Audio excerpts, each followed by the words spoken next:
चलिए शुरू करते हैं। पहली स्लाइड का शीर्षक है कोशिका क्या है और कोशिका सिद्धांत।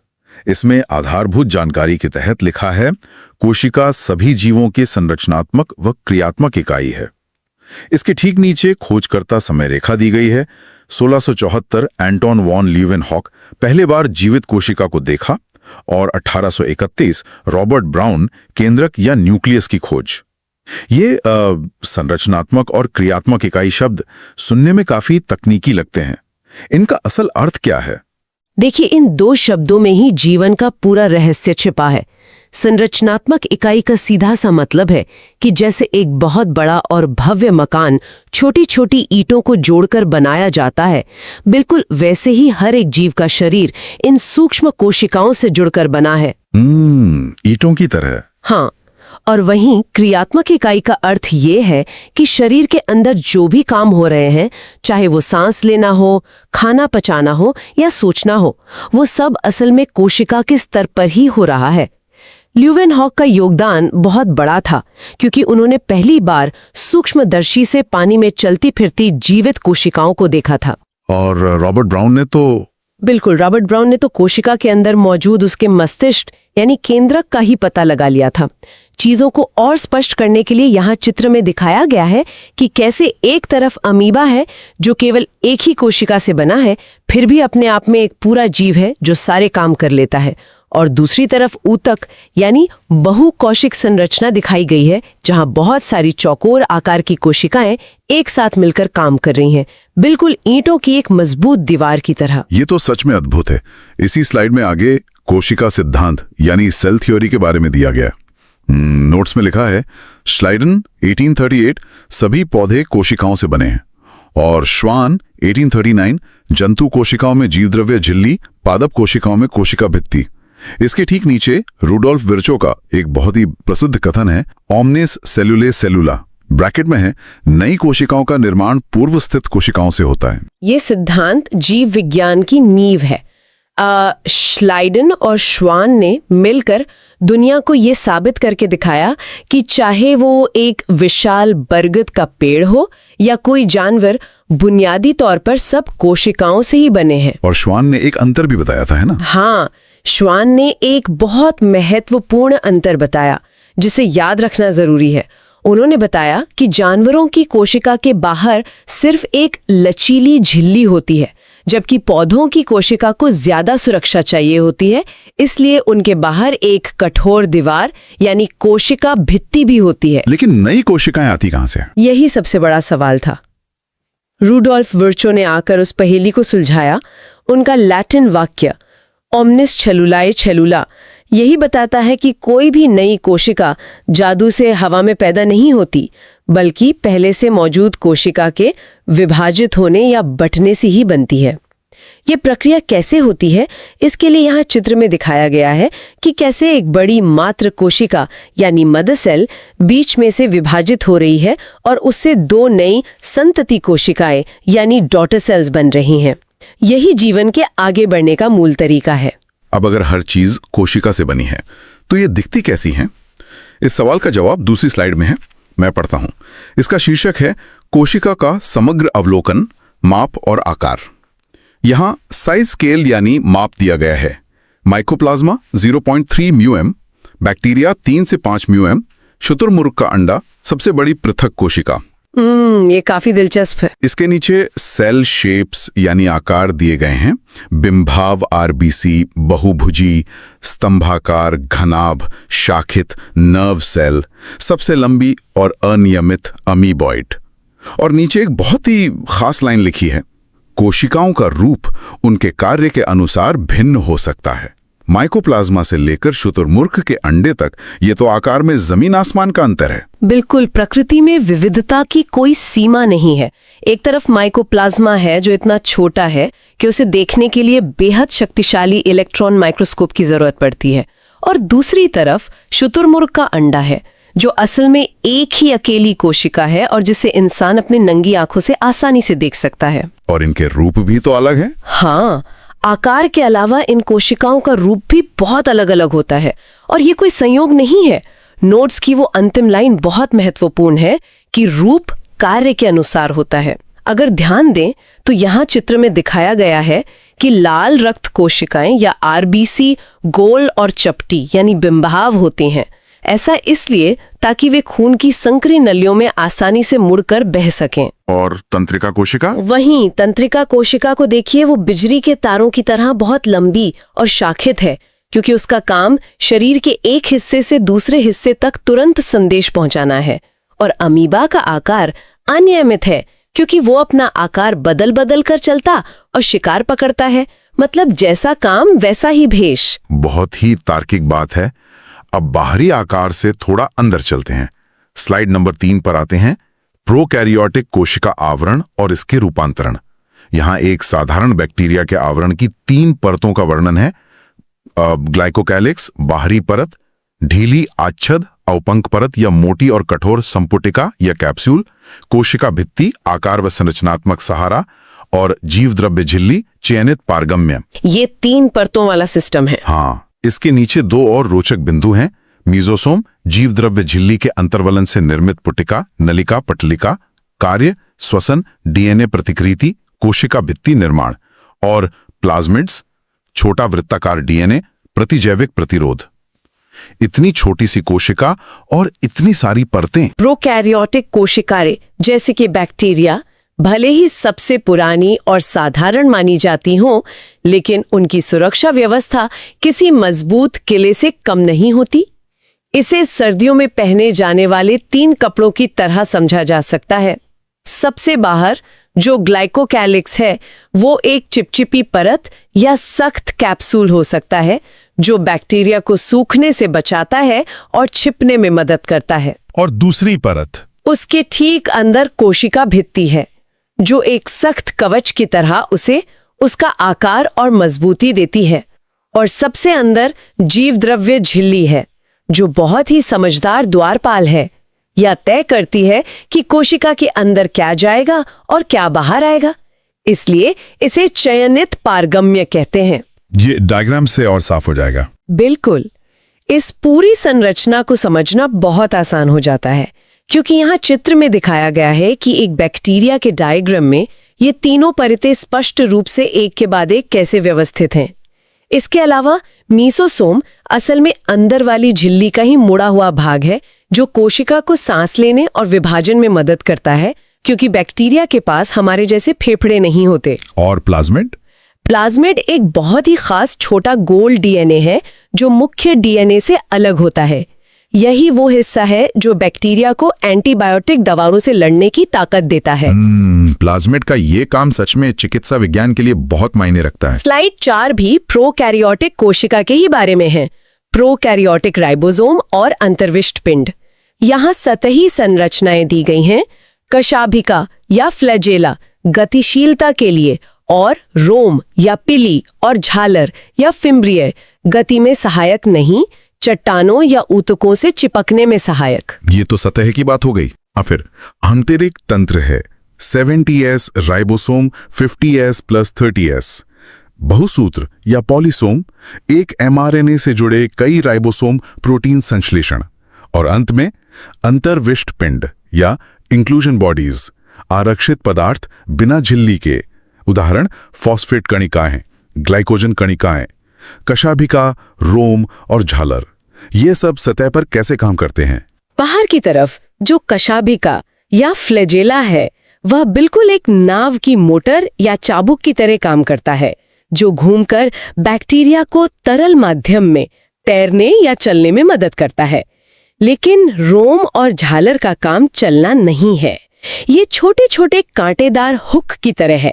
तो ये चिपकने के लिए? हाँ, जब किसी बैक्टीरिया को किसी पत्थर या हमारे शरीर के अंदर किसी ऊतक से मजबूती से चिपकना होता है, तो ये काम आते हैं। संरचना की बात करें तो यहाँ चित्र में दिखाया गया है कि कैसे कशाभिका के 3 मुख्य भाग होते हैं। सबसे लंबा धागे जैसा तंतु, उसे मोड़ने वाला अंकुश, और कोशिका की दीवार से गहराई से जुड़ा हुआ आधारीय शरीर। और अंदर की तरफ? अब अगर अंदर की बात करें तो कोशिका के अंदर 70S राइबोसोम होते हैं, जो प्रोटीन बनाते हैं। जब बहुत सारे राइबोसोम एक ही धागे यानी mRNA पर लगकर एक साथ काम करते हैं, तो उसे बहुसूत्र या पॉलीसोम कहते हैं। ये बिल्कुल एक फैक्ट्री की असेंबली लाइन की तरह है जहाँ तेजी से काम हो रहा है। और अंतर्विष्ट पिंड असल में कोशिका के खुले गोदाम है, जहाँ बिना किसी थैली या झिल्ली के अतिरिक्त भोजन या फॉस्फेट जमा रहता है ताकि बुरे वक्त में काम आ सके। अब हम एक बहुत ही प्रसिद्ध मॉडल की तरफ बढ़ते हैं। स्लाइड 5 का शीर्षक है कोशिका झिल्ली तरल किरमिर नमूना या फ्लूइड मोज़ेक मॉडल। यहाँ लिखा है सिंगर और निकलसन 1972 द्वारा प्रतिपादित। ह्यूमन आरबीसी में 52% प्रोटीन, 40% लिपिड, तरल प्रकृति, वृद्धि, स्रावण, कोशिका विभाजन में सहायक। ये बहुत ही महत्वपूर्ण बिंदु है। इसके नीचे परिवहन के बारे में है। निष्क्रिय परिवहन परासरण या जल विसरण, सक्रिय परिवहन ऊर्जा या एटीपी की आवश्यकता जैसे Na+K+ पंप। ये तरल किरमिर नाम थोड़ा अजीब लगता है, इसका क्या मतलब है? कोशिका की बाहरी झिल्ली असल में कैसी दिखती है और कैसे काम करती है, इसे समझाने के लिए ये मॉडल सबसे सटीक और दुनिया भर में मान्य है। इसे तरल किरमिर या फ्लूइड मोज़ेक इसलिए कहते हैं क्योंकि ये पूरी तरह से ठोस दीवार नहीं है, बल्कि एक गाढ़े तरल की तरह है, एक समुद्र की तरह। बिल्कुल। कल्पना कीजिए कि लिपिड यानी वसा का एक शांत समुद्र है और उसमें प्रोटीन के टुकड़े बर्फ के पहाड़ों या नावों की तरह तैर रहे हैं। आरबीसी में इसका अनुपात भी याद रखना जरूरी है, 52% प्रोटीन और 40% लिपिड। इस झिल्ली का तरल और लचीला होना बहुत जरूरी है, तभी कोशिका बड़ी हो सकती है, कुछ स्रावित कर सकती है या 2 हिस्सों में बंट सकती है। चित्र में कैसा दिखता है? अगर हम इसे करीब से देखें तो यहाँ चित्र में दिखाया गया है कि कैसे लिपिड की एक दोहरी सतह बनी हुई है। कुछ प्रोटीन इस सतह के ऊपर ही चिपके हैं, जिन्हें परिधीय प्रोटीन कहते हैं, और कुछ इसके आर पार गहराई तक धसे हुए हैं, जिन्हें अंगभूत प्रोटीन कहते हैं। और परिवहन का काम? परिवहन के मामले में ये झिल्ली बहुत स्मार्ट है। जो चीजें बिना किसी मेहनत या ऊर्जा के अपने आप सांद्रता के अनुसार अंदर बाहर आ जा सकती हैं, जैसे पानी, उसे निष्क्रिय परिवहन कहते हैं। लेकिन जब किसी चीज को जबरदस्ती उल्टी दिशा में अंदर या बाहर धकेलना हो तो कोशिका को अपनी ऊर्जा खर्च करनी पड़ती है, जिसे सक्रिय परिवहन कहते हैं, जैसे कि सोडियम पोटेशियम पंप। जानवरों की कोशिकाओं में तो सिर्फ झिल्ली होती है, लेकिन पौधों का क्या? स्लाइड नंबर 6 इसी पर है, कोशिका भित्ति या सेल वॉल। इसकी परिभाषा लिखी है जीव द्रव्य झिल्ली के बाहर स्थित निर्जीव दृढ़ संरचना। इसका संगठन दिया है शैवाल सेल्यूलोज गैलेक्टेंस मैनन्स कैल्शियम कार्बोनेट और पौधे सेल्यूलोज हेमीसेल्यूलोज पेक्टिन प्रोटीन। दोनों का संगठन अलग है। हाँ, आगे लिखा है मध्य पटलिका या मिडिल लेमेला कैल्शियम पेक्टेट से बनी कोशिकाओं को आपस में चिपकाती हैं और अंत में जीवद्रव्य तंतु या प्लाज्मोडेस्माटा पड़ोसी कोशिकाओं के कोशिका द्रव्य को जोड़ते हैं। ये निर्जीव संरचना पौधों के लिए इतनी महत्वपूर्ण क्यों है? कोशिका भित्ति को एक किले की बाहरी मजबूत दीवार की तरह समझा जा सकता है। ये निर्जीव है लेकिन बहुत सख्त होती है। पौधों के पास जानवरों के तरह कंकाल या हड्डियां नहीं होती और उन्हें तेज हवा, बारिश और धूप में सीधा खड़ा रहना होता है। ये भित्ति ही उन्हें वो सहारा देती है। तो शैवाल और पौधों में क्या फर्क है? यहाँ ध्यान देने वाली बात यह है कि शैवाल और पौधों की दीवारें अलग अलग रासायनिक चीजों से बनी होती हैं। हालांकि सेल्यूलोज दोनों में मुख्य रूप से पाया जाता है। अब एक सवाल उठता है कि अगर 2 कोशिकाएं अगल बगल रखी हैं तो उन्हें कौन जोड़ेगा? यही काम मध्य पटलिका करती है, एक गोंद की तरह। बिल्कुल, ये कैल्शियम पेक्टेट नाम के एक प्राकृतिक गोंद की तरह काम करती है, जो दोनों कोशिकाओं को मजबूती से चिपका कर रखती है। कच्चे फलों का सख्त होना इसी के कारण होता है।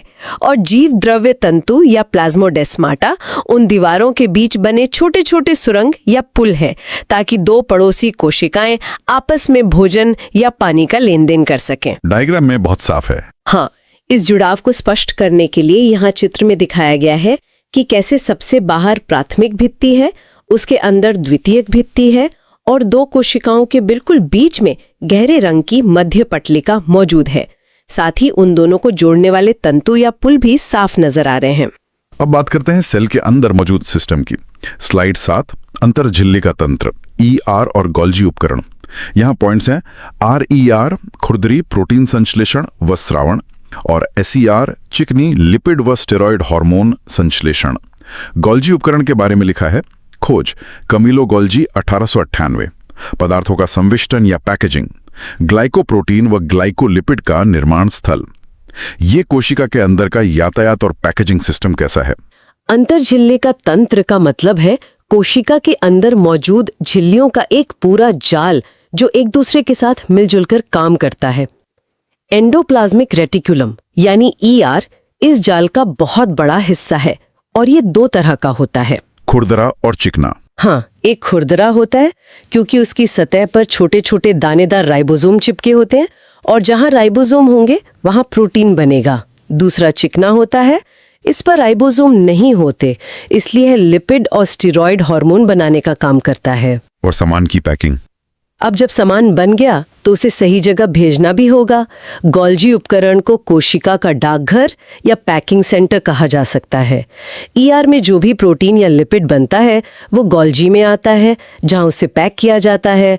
उसमें कुछ बदलाव किए जाते हैं, जैसे उन पर ग्लाइकोप्रोटीन का लेबल लगाना, और फिर सही जगह भेज दिया जाता है। चित्र में इसके दो हिस्से दिख रहे हैं। इस पूरी व्यवस्था को देखने के लिए यहाँ चित्र में दिखाया गया है कि कैसे ER केंद्रक के चारों ओर मुड़ी हुई नलिकाओं का एक बड़ा जाल है। उसके ठीक बगल में गोल्जी उपकरण है, जिसके दो मुख्य चेहरे हैं, सिस फेस जहाँ से सामान अंदर आता है और ट्रांस फेस जहाँ से सामान पैक होकर बाहर निकलता है। इसके बाद स्लाइड 8 भी इसी तंत्र का हिस्सा है। अंतःझिल्ली का तंत्र, लयनकाय और रसधानी। लयनकाय या लाइसोसोम्स के नीचे लिखा है, आत्मघाती थैली, प्रचुर जल अपघटकीय एंजाइम लाइपेज प्रोटीएज, अम्लीय pH पर सक्रिय। ये कोशिका का सफाई विभाग है। और रसधानी या वैक्यूल्स के नीचे है टोनोप्लास्ट, एकल झिल्ली, पादप कोशिका का 90% स्थान घेरती है। नोट, सांद्रता प्रवणता के विरुद्ध परिवहन। उपनोट, अमीबा में संकुचनशील रसधानी उत्सर्जन के लिए। 90% जगह, ये तो ऐसा लग रहा है जैसे पूरी पादप कोशिका में सिर्फ एक बहुत बड़ी पानी की टंकी ही रखी हो। बिल्कुल सही कहा। ये स्लाइड कोशिका के साफ सफाई और भंडारण विभाग के बारे में है।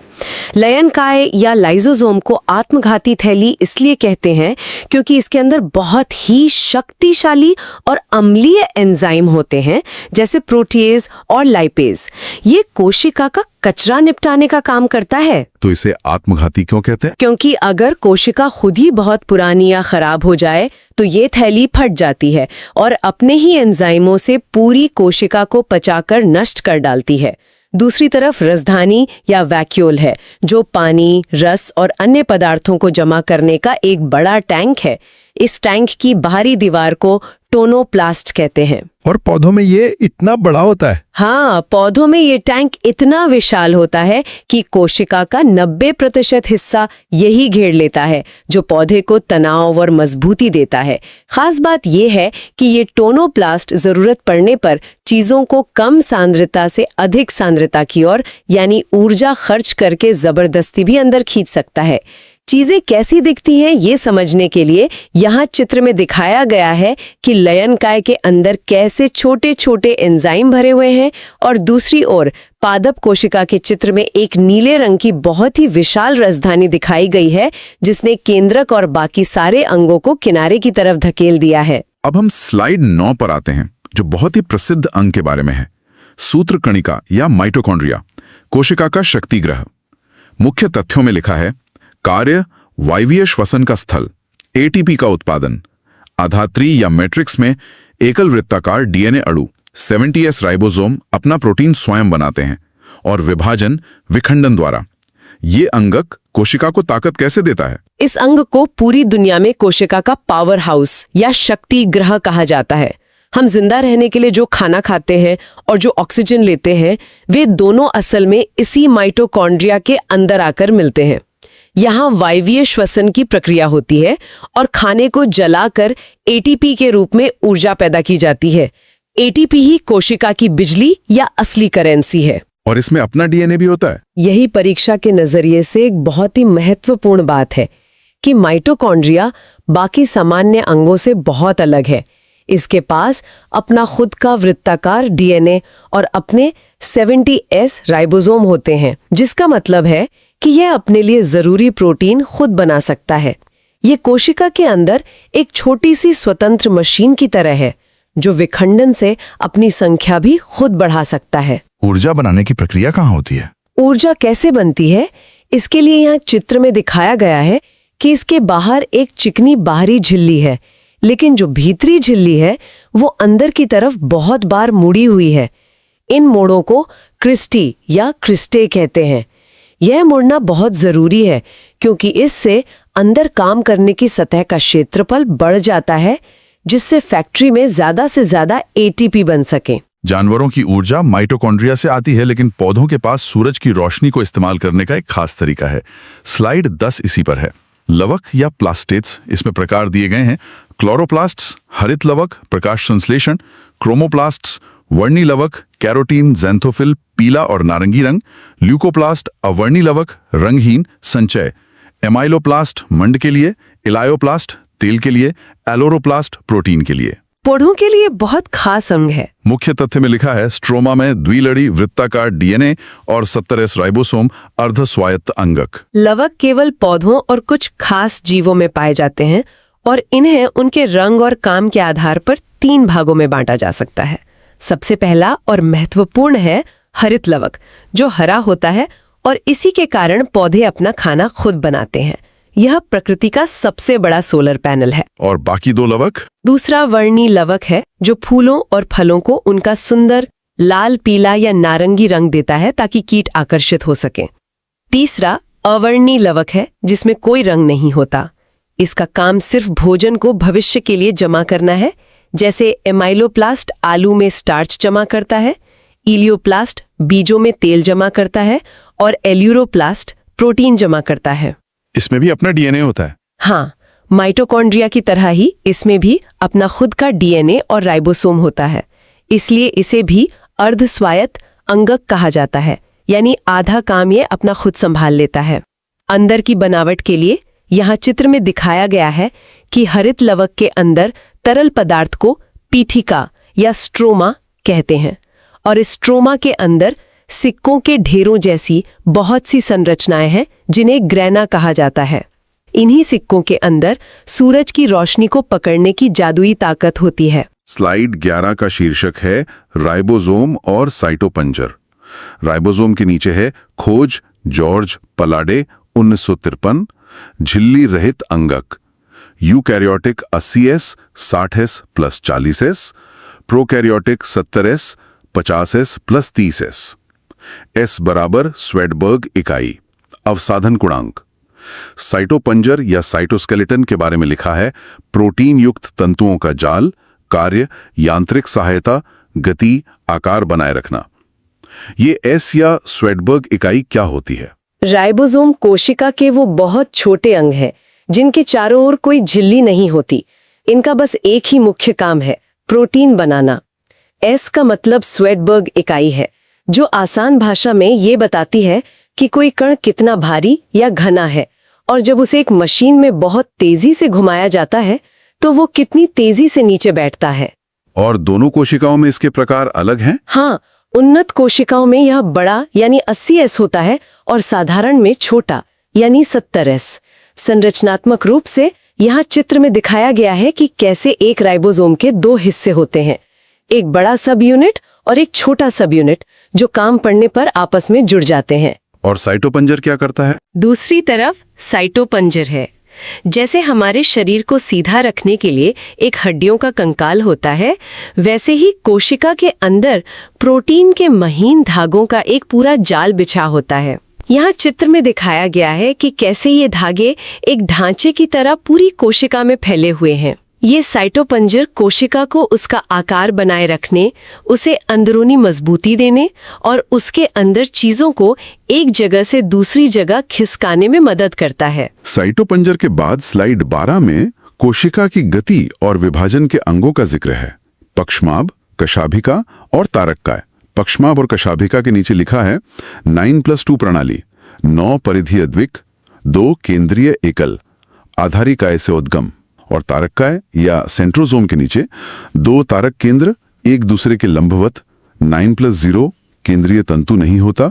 कोशिका विभाजन के समय तर्कु तंतु का निर्माण। ये 9+2 और 9+0 क्या गणित है? ये असल में सूक्ष्म स्तर पर मौजूद बहुत ही शानदार इंजीनियरिंग का उदाहरण है। पक्षमाभ यानी सीलिया छोटे बालों की तरह होते हैं जो चप्पू की तरह काम करते हैं, और कशाभिका यानी फ्लजेला एक लंबी चाबुक की तरह। अगर हम इन्हें अंदर से देखें तो अगर हम इनको बीच में से काटकर इलेक्ट्रॉन माइक्रोस्कोप के अंदर से देखें तो इनकी व्यवस्था बहुत ही सटीक होती है, जिसे 9+2 व्यवस्था कहते हैं। इस अद्भुत इंजीनियरिंग को देखने के लिए यहाँ चित्र में दिखाया गया है कि कैसे किनारे पर 9 जोड़े तंतु एक गोल पहिए की तरह लगे हैं और बिल्कुल बीच में 2 अकेले तंतु हैं। ये दोनों कोशिका के अंदर आधारीय काय नाम की एक जड़ से निकलते हैं। और तारककाय की व्यवस्था अलग है। दूसरी ओर तारककाय है जो मुख्य रूप से जंतु कोशिकाओं में मिलता है। इसके अंदर 2 तारक केंद्र होते हैं। यहाँ चित्र में दिखाया गया है कि ये दोनों बेलनाकार संरचनाएं एक दूसरे के साथ 90 डिग्री के कोण पर यानी लंबवत खड़ी हैं। इनकी व्यवस्था में किनारे पर तो 9 तंतु होते हैं, लेकिन बीच में कोई तंतु नहीं होता, इसलिए इसे 9+0 कहते हैं। इनका काम विभाजन के समय होता है। बिल्कुल। इनका सबसे बड़ा काम तब होता है जब कोशिका को 2 हिस्सों में बंटना होता है। ये धागे यानी तर्कु तंतु बनाते हैं जो गुणसूत्रों को पकड़कर दोनों तरफ खींचते हैं। अब हम स्लाइड 13 पर आ गए हैं, जो कोशिका के सबसे महत्वपूर्ण अंग के बारे में है, जो सब कुछ कंट्रोल करता है, केंद्रक या न्यूक्लियस। इसमें लिखा है खोज रॉबर्ट ब्राउन 1831, क्रोमैटिन का नामकरण फ्लेमिंग।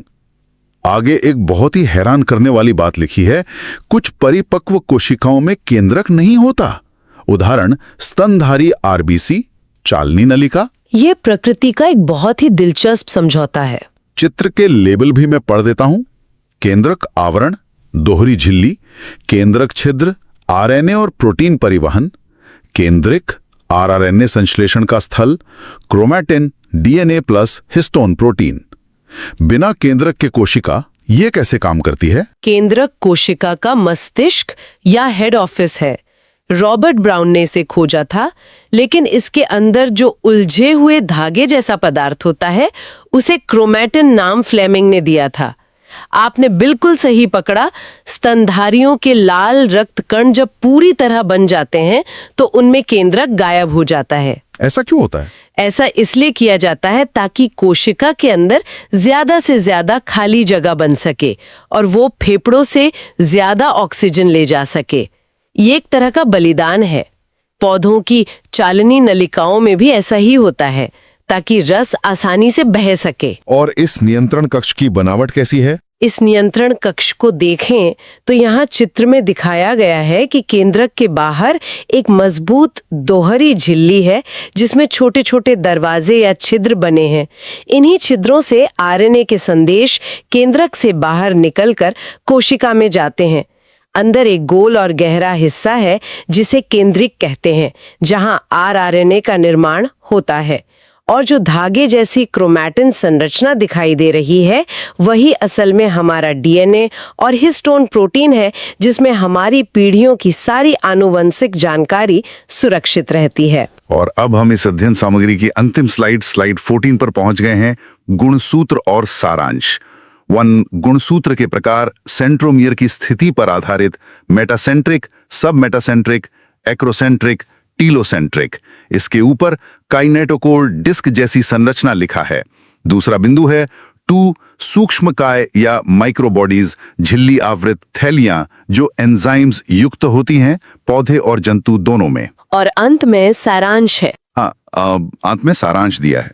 सारांश कोशिका जीवन की मूलभूत इकाई है। गुणसूत्रों के इतने सारे प्रकार कैसे बनते हैं? जब कोशिका विभाजित होने वाली होती है तो केंद्रक के अंदर फैले हुए क्रोमैटिन के धागे सिकुड़कर मोटे और स्पष्ट गुणसूत्र बन जाते हैं। हर गुणसूत्र के बीच में एक संकरा बिंदु होता है जो उसकी दोनों भुजाओं को बांध कर रखता है। उसे सेंट्रोमियर कहते हैं। इसी सेंट्रोमियर के दोनों तरफ एक डिस्क या प्लेट जैसी संरचना होती है जिसे काइनेटोकोर कहते हैं, जहां विभाजन के समय धागे जुड़ते हैं। तो सेंट्रोमियर की स्थिति से आकार बदलता है। बिल्कुल। जब भी सेंट्रोमियर बिल्कुल बीच में होता है तो गुणसूत्र एक्स जैसा दिखता है, इसे मेटासेंट्रिक कहते हैं। लेकिन जैसे जैसे ये बिंदु खिसककर किनारे की तरफ जाता है, गुणसूत्र का आकार बदलता जाता है। विभिन्न आकारों को समझने के लिए यहाँ चित्र में दिखाया गया है कि कैसे सब मेटासेंट्रिक में एक भुजा थोड़ी छोटी हो जाती है, एक्रोसेंट्रिक में बिंदु बिल्कुल किनारे के पास पहुंच जाता है जिससे एक भुजा बहुत ही छोटी रह जाती है, और टीलोसेंट्रिक में तो ये एकदम सिरे पर ही आ जाता है। और सूक्ष्मकाय क्या होते हैं? सूक्ष्मकाय बहुत छोटे छोटे पैकेट होते हैं जिनमें कुछ खास एंजाइम भरे होते हैं, और ये पौधे और जानवर दोनों में मिलते हैं। और अंत में नोट्स का सारांश हमें वहीं ले जाता है जहां से हमने शुरुआत की थी कि चाहे दुनिया का कोई भी जीव हो, कोशिका ही उसके जीवन की सबसे मूलभूत और अंतिम इकाई है। इस तरह हमने इस अध्ययन सामग्री के हर एक पन्ने, हर एक हेडिंग और हर एक चित्र का बिल्कुल उसी क्रम में लाइन दर लाइन विश्लेषण किया है। बाहरी आवरण से लेकर कोशिका के सबसे अंदरूनी और गहरे हिस्से यानी केंद्रक और गुणसूत्रों तक की ये यात्रा सच